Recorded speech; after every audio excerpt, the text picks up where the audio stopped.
MDH biryani masala, సాంప్రదాయక బిర్యానీ యొక్క అసలైన రుచి. అసెంబ్లీ సెక్రటరీని కలిశారు బీఆర్ఎస్ నేతలు. ఫిరాయింపు ఎమ్మెల్యేలపై చర్యలు తీసుకోవాలని కోరిన బీఆర్ఎస్ నేతలు ప్రస్తుతం మీడియాతో మాట్లాడుతున్నారు. లైవ్ లో చూద్దాం. వారికి గడువు కూడా చాలా రోజులు ఇచ్చిండ్రు, కానీ మాకు సమాధానం చెప్పడానికి మాత్రం 3 రోజులు గడువు ఇచ్చి 3 రోజులలో చెప్పాల్సిందే అని చెప్పాను. అయినప్పటికీ కూడా మేము 3 రోజులలో స్పీకర్ గారు ఇచ్చిన గడువులోపే మేము సమాధానం తయారు చేసినాం. మరి నిన్న ఆదివారం కాబట్టి మేము తీసుకోలేము అని చెప్పి వారి సెక్రటేరియట్ చెప్పింది. వారు బెంగళూరులో ఉన్నారు, అసిస్టెంట్ సెక్రటరీకి ఇవ్వండి అని చెప్తే ఈరోజు వచ్చి స్పీకర్ గారికి అసిస్టెంట్ సెక్రటరీ ద్వారా మేము సమర్పించినాం. ఏంది దీనికి ప్రజలందరూ చూస్తున్నారు, వాళ్ళ నియోజకవర్గ ప్రజలకు తెలుసు,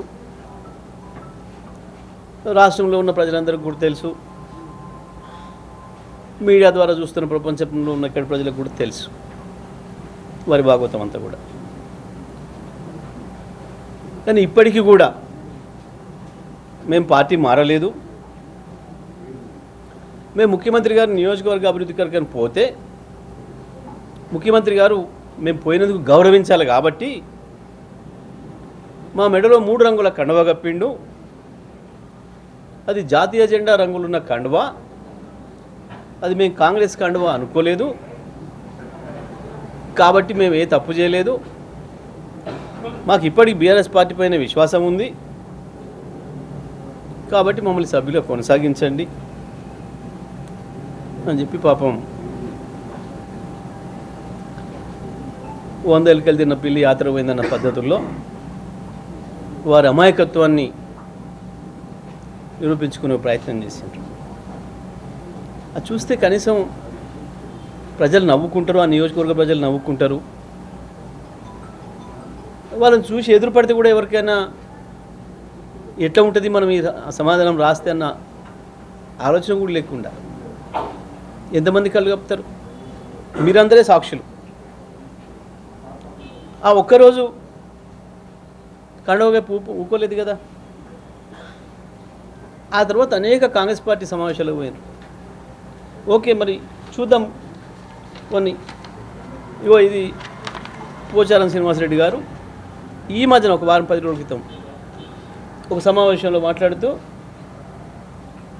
మాట్లాడుతున్న ఎమ్మెల్యే పోచారం శ్రీనివాసరెడ్డి, స్థానిక సంస్థల ఎన్నికల్లో కాంగ్రెస్ పార్టీ జెండా ఎగరేద్దాం. ఇది కూడా తప్పేనా? మీడియా తప్ప? మొత్తం ఒక్కరంటే ఏదైనా పొరపాట్లు వినొచ్చు. ఎదురుగున్న మొత్తం మీడియా ప్రతినిధులు తప్పే విన్నారు, ప్రజలు తప్పే విన్నారు. ఆయన మాటనే ఏమైనా AI ద్వారా ఇట్లా మార్చి ఆయన బీఆర్ఎస్ పార్టీని గెలిపిద్దామంటే కాంగ్రెస్ పార్టీని గెలిపిద్దాం అన్నట్టుగా వచ్చేటట్టు చేశారు. ఎవరైనా మాయ చేసి ఓ దిక్కు లోకల్గా ఉన్న కాంగ్రెస్ అభ్యర్థులు వీళ్ళ మీద ఓడిపోయిన వాళ్ళు దాడి చేస్తూనే ఉన్నారు, మా పార్టీలకు వచ్చి మమ్మల్ని ఆశయం చేస్తున్నారు అని చెప్పి. ఇంత స్పష్టమైన సాక్ష్యాలు ఉన్నాయి ఎదురుగా. అయినా బుకాయిస్తాం.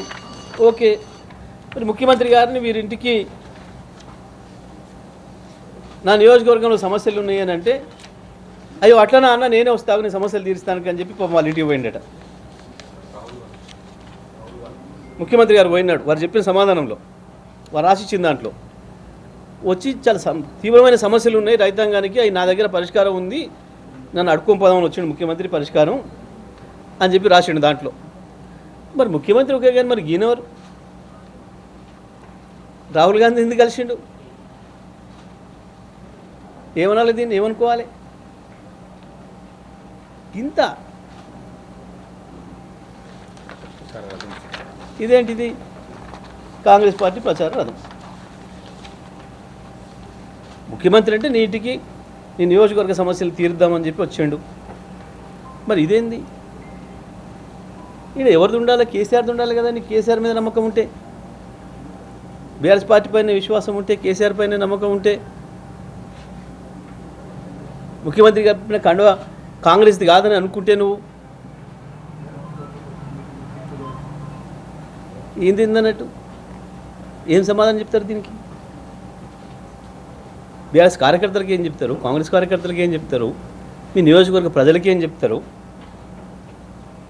సరే, స్పీకర్ కూడా ఏం తెలియదు అనుకుందాం, కాసేపటికి నువ్వు చెప్పింది నమ్ముతాను అనుకుందాం.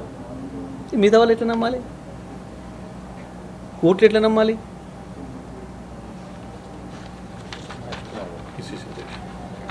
మరి వారిని అంటే అభివృద్ధి కలుస్తుంది, వీరిని ఎందుకు కలుస్తుంది? పిసిసి ప్రెసిడెంట్ అయినాక మహేష్ కుమార్ గౌడ్ని కలిసి అభినందనలు చెప్పిన ముచ్చట ఏమనాలి వీటిని?